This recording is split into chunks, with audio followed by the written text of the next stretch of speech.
এই মিনি পুডিংটা আমি কিভাবে বানালাম চলেন দেখি।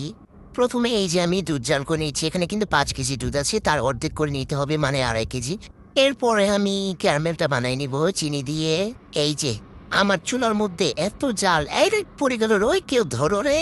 থাক সমস্যা নাই, আমি তাড়াতাড়ি নামাই নিছি। যে তাও আমার ক্যারামেলটা এত সুন্দর হয়েছে, পারফেক্ট। এখন আমি দুধের মধ্যে চিনি দিয়ে একদম ভালো করে ফাটাই নেব। আমার কাছে হ্যান্ডমেক্স নাই, তাই আমি চামচ দিয়ে ফাটাই নিচ্ছি। এরপরে অনেক বড় সাইজের 2টা ডিম দিয়ে দিলাম, উট পাখির ডিম। এরপরে এই ডিমের কাঁচা স্মেলটা যেন না আসে, এর জন্য একটু ভ্যানিলা এসেন্স দিলাম। এরপরে ভালো করে ফাটাই নিতে হবে। আমার কাছে টিফিন ক্যারি কোনো ছোট বাটিগুলো নাই, এর জন্য আমি একটা মবের মধ্যেই পুডিংটা বানাই নেব।